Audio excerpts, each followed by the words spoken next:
2026 சட்டமன்ற தேர்தலுக்கு இன்னும் 7 மாத காலம் மட்டுமே இருக்கும் நிலையில் அரசியல் களத்தின் தட்பவெட்ப நிலை முற்றிலுமாக மாறத் தொடங்கியுள்ளது. திமுக கூட்டணி எஃகு போன்று வலிமையாக நிற்க திமுக எதிர்ப்பு அணிகள் அனைத்தும் நிலையற்ற கடிகார முல்லை போல அப்படியும் இப்படியுமாக அசைந்து கொண்டிருக்கிறது.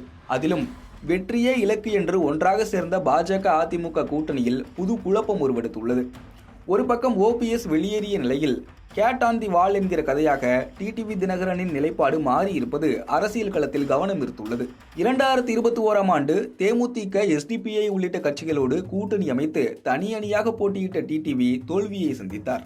தொடர்ந்து 2024 மக்களவைத் தேர்தலின் போது பாஜக கூட்டணியின் என்டிஏ கூட்டணியில் கீ பிளேயராக இருந்தார் டிடிவி தினகரன். தமிழ்நாடு, புதுவையில் திமுக கூட்டணியே மொத்தமாக வெற்றியை தட்டி தூக்கிய நிலையில்தான் அதிமுக பாஜக கூட்டணி மீண்டும் உருவெடுத்தது. சங்கடங்கள் களைய அமித்ஷா சென்னை வந்து கூட்டணியை அறிவித்தார். ஆனால் அந்த அறிவிப்பு அமர்வில் கூட டிடிவி தினகரன் இடம்பெறவில்லை. துவக்கத்தில் கூட்டணி ஆட்சி என்று கூறி வந்த பாஜக இப்போது எடப்பாடியை முதல்வராக்குவோம் என்று நேரடியாக முழங்க துவங்கியுள்ளது. அதிலும் எடப்பாடிக்கு நேரெதிராக நின்ற அண்ணாமலை இப்போது எடப்பாடியை முதல்வராக்குவதே என்டிஏ தொண்டர்களின் கடமை என்று இறங்கி வந்திருக்கிறார். அவரின் மாற்றத்தில் பல்வேறு அரசியல் காரணம் இருப்பதாக கூறுகின்றனர் விவரம் அறிந்தவர்கள். எனினும் அதிமுக பாஜக கூட்டணி உருவான பிறகு என்டிஏவில் டிடிவி மற்றும் ஓபிஎஸ் ஆகிய இருவருக்கும் முக்கியத்துவம் அளிக்கப்படாதது பட்டவர்த்தனமாக தெரிந்தது. பாஜக தேசிய தலைமை தமிழ்நாடு வரும்போதெல்லாம் அதிமுக தலைகளை பார்த்தாலும் டிடிவி மற்றும் ஓபிஎஸ்க்கு நேரம் ஒதுக்கவில்லை. முன்னதாக நாங்களும் என்டிஏவின் ஒரு அங்கம்தான் என்று கூறி வந்த டிடிவி தினகரன் தற்போது கூட்டணியில் இருக்கிறோமா என்பதை என்டிஏ கூட்டணி தலைமைதான் தெரிவிக்க வேண்டும் என்கிறார். அதோடு விஜய் குறித்து உச்சி முகர்ந்து பேச துவங்கியுள்ளார். விஜய் தலைமையில் 2026 தனி அணி ஒன்று அமையும் என்பதில் துவங்கி விஜய் ஒரு இம்பாக்டை ஏற்படுத்துவார், அது அனைத்து கட்சிகளுக்கும் பாதுகாப்பாக இருக்கும் என்பது வரை பேசியுள்ளார் டிடிவி. திரு விஜய் அவர்கள், புரட்சி கலைஞர் விஜயகாந்த் அவர்கள் 2006 தேர்தல் போது ஒரு இம்பாக்டை கொடுத்தாரோ அதுபோல கொடுக்கின்ற வாய்ப்பு இருப்பதாக நான் கருதுகிறேன். என்டிஏ கூட்டணியில் இருந்து ஓபிஎஸ் வெளியேறிய போது அவர் அவசரப்பட்டு விட்டதாக கூறிய டிடிவி தினகரன் இப்போது அமமுகவின் கூட்டணி நிலைப்பாட்டை டிசம்பரில் அறிவிப்போம் என்று கூறுகிறார். என்டிஏ கூட்டணியில் இருந்து வெளியேறிய ஓபிஎஸ் தனி கட்சி தொடங்காவிட்டாலும் தனக்கான முக்கியத்துவத்தை உணர்த்த வேண்டும் என்பதில் தெளிவாக இருப்பதாக சொல்லப்படுகிறது. மறுபக்கம் ஜெயலலிதா மறைவுக்கு பிறகு அம்மா என்ற பெயரிலேயே கட்சி தொடங்கிய டிடிவி தென் மாவட்டங்களில் தனக்கான செல்வாக்கை நிரூபிக்கவும் முக்கியத்துவத்தை உணர்த்தவும் காய் நகர்த்த துவங்கியதாக தெரிகிறது. என்டிஏ கூட்டணியில் தான் இருக்கிறோம் என்ற நிலையில் இருந்து டிசம்பரில் அறிவிப்போம் என்ற நிலைக்கு வர இதுவும் காரணம் என்கின்றனர் அரசியல் விமர்சகர்கள். எனினும் டிடிவியின் பேச்சால் அலர்ட்டான பாஜக மாநில தலைமை அவர் என்டிஏ கூட்டணியில் தொடர்வதாக அறிவித்துள்ளது. தமிழகத்தில் என்டிஏ கூட்டணிக்கு தலைமையாக எடப்பாடி இருக்க நயினாரின் அறிவிப்பு எம்மாத்திரம் என்கின்றனர் அமமுகவினர். என்டிஏவில் ஒர்க் அவுட் ஆகவில்லை எனில் விஜயோடு கூட்டணி வைத்து போட்டியிடும் முடிவுக்கு டிடிவி வருகிறாரா என்ற கேள்வியும் எழுகிறது. அவரது பேச்சும் இந்த கேள்விகளுக்கு வலு சேர்க்கின்றன. இந்த நேரத்தில் டிடிவி தினகரனின் மனமாற்றம், விஜய்க்கு முக்கியத்துவம் அளித்து அவர் பேசுவது குறித்து மூத்த பத்திரிகையாளர் பிரியனிடம் பேசினோம்.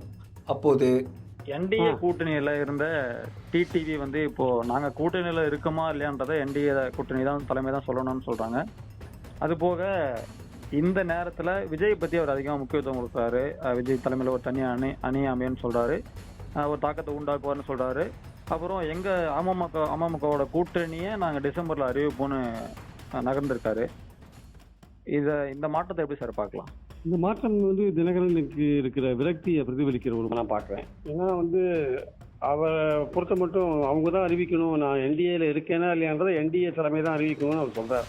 ஆனால் என்டிஏ தலைமை ஆல் இண்டியா லெவலில் என்டிஏ தலைமை பிஜேபி, லோக்கலில் தமிழ்நாட்டை பொறுத்த மட்டும் என்டிஏ தலைமை யாருன்னா அதிமுக. எடப்பாடி என்ன சொல்கிறாரு, தினகரன் கூட்டணியில் இருக்காரா இல்லையான்னு கேட்டதுக்கு காலம்தான் முடிவு செய்யுன்னு சொல்லிட்டார் அவர். அதே மாதிரி ஓபிஎஸ் இருக்காரா இல்லையான்னு தெரியல, அவர் விலையே என்டிஏ விட்டு விலையே போயிட்டார். இப்போது தினகரனுடைய பாதம் அந்தரத்தில் தொங்குற மாதிரி தான் இருக்குது. இன்னைக்கு காலையில் நேனா நாகேந்திரன் என்ன சொல்கிறாரு, தினகரன் எங்கள் கூட்டணியில் தான் இருக்காரு. அது சொல்ல வேண்டியது யாரு? தமிழ்நாட்டில் கூட்டணிக்கு தலைமைத்தாங்க அஇஅதிமுக சொல்லணும், இல்லை அமித்ஷாவாவது சொல்லணும். இல்லை அமித்ஷா தினகரன் கட்சியோட அமமுகவோட கொஞ்சம் இன்னும் கொஞ்சம் நல்ல ஒரு இதாக இருந்தாருன்னா, சுமூகமான உறவோடு இருந்தாருன்னா, அவர் வரும்போதோ இல்லை பிரைம் மினிஸ்டர் வரும்போதோ தினகரனுக்கு அப்பாயின்மெண்ட் கொடுக்கணும் பார்க்கறதுக்கு. எதுவுமே பண்ணுறது இல்லை. ஆனால் தினகரன் மட்டும் எங்கள் கூட்டணியில் இருக்காரு சொல்கிறதுல என்ன அர்த்தம் இருக்குது? அது இயல்பாகவே அவருக்கு ஒரு விரக்தியை உண்டாக்கியிருக்கு. போன எலெக்ஷன்ஸில் கூட இருந்தார், பாஜகவோட ஒரு கூட இருந்தார். ஸோ பாஜகவோட கூட இருக்கும்போது இந்த எலெக்ஷன்ஸ்ல அவர் தொடர்ந்து இருப்பார் அப்படின்றதான் அவருடைய எதிர்பார்ப்பா இருந்தது. நம்மள அவங்க பாஜக வச்சுப்பாங்கன்னு தான் எதிர்பார்ப்பா இருந்தது. ஆனா இப்போ அதிமுக இந்த கட்சி அல்லது எடப்பாடி ஒரு விருப்பத்துக்கு ஏற்றபடி பாஜக செயல்படுறதை பார்க்கும்போது நம்மளை கயற்றி விட்டுருவாங்களோ, நம்மளை அந்தரங்கத்தில் தொங்க விட்டுருவாங்களோன்னு ஒரு எண்ணம் அவருக்கு வருது. அப்போ ஒரு ஆல்டர்னேட்டர் ரெடி பண்ண வேண்டிய கட்டாயத்துக்கு போறார். அப்பதான் விஜயை பத்தி அவர் பேச ஆரம்பிக்கிறார். விஜய் வந்து ஒரு தாக்கத்தை உருவாக்குவாரு, 2006 எப்படி விஜயகாந்த் ஒரு இம்பாக்ட் உண்டாக்கினாரோ அந்த மாதிரி உண்டாக்குவார்னு அவர் பேசுறாரு. விஜய் ஒரு தனியா கூட்டணி அமைப்பாரு. விஜய் ஏற்கனவே தனியா கூட்டணி அமைக்கிறேன்னு தான் சொல்லியிருக்காரு. பட் யாரும் அவரை நோக்கி போலன்றதான் முக்கியமான பாயிண்ட். ஆனா இந்த மாதிரியான ஒரு விஷயங்கள் சொல்றது மூலமாக என்டிஏக்கு வந்து ஒரு செக் வைக்கிறாரு.